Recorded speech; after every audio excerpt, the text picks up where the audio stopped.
کیا ہم بطور قوم کبھی ترقی کر بھی پائیں گے یا ہمیشہ ایسے ہی حالات میں رہیں گے؟ ایسے ہی حالات میں تو یقیناً نہیں رہیں گے۔ اس سے برے حالات کا مطلب ہے کہ ہمارا وجود ہی مٹ جائے گا، اور اس سے اچھے حالات کا مطلب ہے کہ ایک اسلامک بلاک کی سربراہی کر رہے ہوں گے۔ اگر ہم موجودہ حالات سے نکلنا چاہتے ہیں تو کم از کم ایک نئے آئین کی ضرورت ہے، لیکن خود کو انقلابی کہنے والے بھی اس کا نام تک نہیں لیتے۔ میں تو تمام ممکن قدم اٹھا کر کہتا ہوں کہ پوری ریاست کی ہی تنظیمیں نو ہونی چاہیے اور دنیا کے سامنے ایک نئے ریاستی نظام کی بنیاد رکھنی چاہیے، جسے ہم سائنٹیفک اسٹیٹ کہتے ہیں۔ جب تک غلامی کے دور کا قائم کردہ پولیس کا ادارہ رہے گا، کوئی بھی شہری خود کو محفوظ نہیں سمجھے گا۔ جب تک کلونیل دور کے مظالم کو جسٹیفائی کرنے والی عدالتیں قائم رہیں گی، کسی بھی شہری کو انصاف نہیں ملے گا۔ جب تک دفاعی اداروں میں انگریز کے تسلط قائم رکھنے کے بیج رہیں گے، ہر شہری غدار ہی ہوگا۔ اگر خود کو ایک عظیم قوم بنانا چاہتے ہو تو پوری ریاست کے بوسیدہ ڈھانچے کو مسمار کر دو، پرانے نظام کا ملبہ بھی کہیں دور پھینک آؤ۔ نئے نظام میں ایک ایسی پولیس ہونی چاہیے جو قانون توڑنے پر حکمران کا بھی گریبان پکڑ لے۔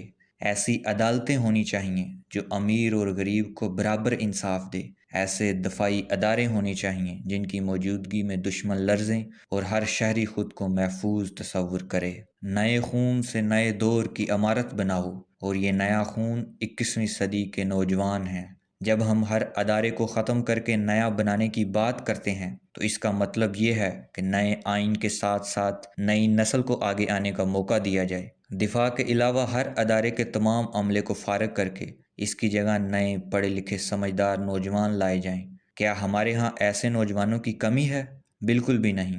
انہی پڑھے لکھے سمجھدار اور نظریاتی نوجوانوں کو ہم ساکی کہتے ہیں۔ پچھلی نسلوں پر بالکل بھی بھروسہ نہیں کیا جا سکتا۔ انہوں نے اپنی ساری جوانیاں اسی بوسیدہ نظام کو قائم رکھنے پر صرف کی ہیں، اور اب یہ ہم نئے نوجوانوں کو نئی کہانیاں سناتے ہیں اور اس پر اپنی سیاست چمکانے کی کوشش کرتے ہیں۔ اگر کسی ادارے میں ایک شخص بھی پرانے نظام کا رہ گیا تو وہ تھوڑے ہی عرصے میں پورے ادارے کو موجودہ حالت میں لے آئے گا۔ نئے نوجوانوں کو پرانے نظام کا ورک ایکسپیرینس بالکل بھی نہیں ہونا چاہیے۔ انہیں صرف نئے آئین اور اس میں دیے گئے اپنے فرائض کا علم ہونا چاہیے، نہ ہی انہیں کوئی کام چوری کے نت نئے طریقے سکھانے والا ہو، اور نہ ہی انہیں حرام خوری کا ایکسپیرینس ہو۔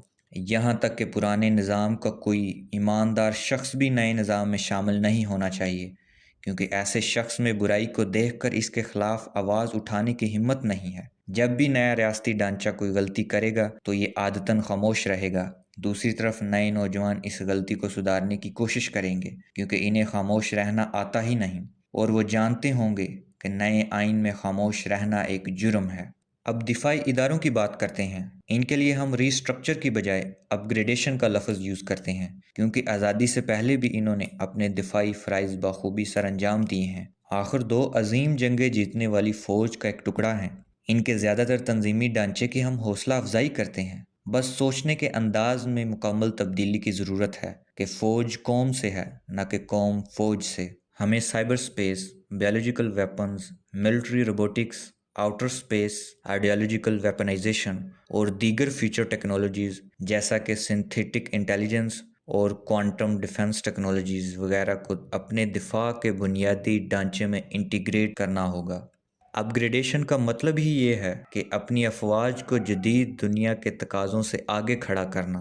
ریاست کی تنظیم نو کے لیے ہمیں 3 سال درکار ہیں۔ ان 3 سالوں میں دفاعی اداروں کے علاوہ ہر ادارے کو ڈسمینٹل کر کے از سر نو ترتیب دیا جائے، غیر ضروری اداروں کو مکمل طور پر ختم کر دیا جائے، اور 21ویں صدی کی ضروریات کے پیش نظر ایسے نئے ادارے قائم کیے جائیں جو پہلے کبھی وجود ہی نہیں رکھتے تھے۔ انہی 3 سالوں میں ریاست کو ایک عبوری آئین کے تحت چلایا جائے، اور ساتھ ساتھ ایک متفقہ علم والوں کی مجلس شورا ہر 6 ماہ میں نئے آئین کا مسودہ پیش کرے، جسے بحث و مباحثہ سے اگلے 6 ماہ تک مزید نکھارا جائے۔ انہی 3 سالوں میں خارجی محاذ پر مکمل دفاعی پوزیشن اختیار کر لی جائے، تاکہ سارا فوکس اندرونی معاملات پر ہو، جبکہ ساتھ ساتھ افواج کو بھی اپ گریڈ کیا جاتا رہے۔ مگر خیال رہے کہ عبوری آئین کے ان 3 سالوں میں افواج میں کوئی بڑی تبدیلی نہ کی جائے، کیونکہ ہمارے ہاں افواج ہی واحد منظم ادارہ ہے جو اس سارے عمل کی نگرانی کر سکتا ہے۔ یقیناً اس کو بیلنس کرنے کے لیے اس کے ساتھ ساتھ ساکی یعنی 21ویں صدی کے نوجوان بھی ہوں گے۔ دونوں ایک دوسرے پر گہری نظر بھی رکھیں گے اور تنقیدی جائزہ بھی لیتے رہیں گے۔ البتہ نئے آئین کی تکمیل اور نافذ العمل ہوتے ہی دفاعی اداروں میں بھی مطلوبہ تبدیلیاں کر دی جائیں۔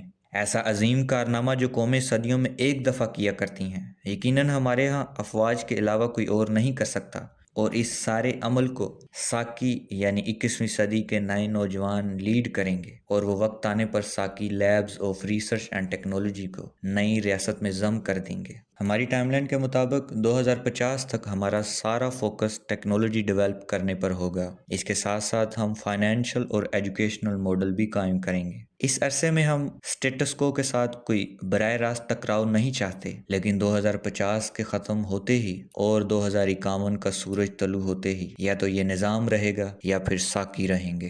یہ تو ریسٹرکچر آف اسٹیٹ کا ایک چھوٹا سا اوور ویو تھا۔ یقیناً وقتاً فوقتاً ہم اس پر تفصیلی بات کرتے رہیں گے۔ شاید ایسا وقت آنے تک میں زندہ نہ رہوں، مگر میرا یہ پیغام اس وقت کے بہادر فوجی سربراہ اور نوجوانوں کی کچھ رہنمائی ہی کر جائے گا۔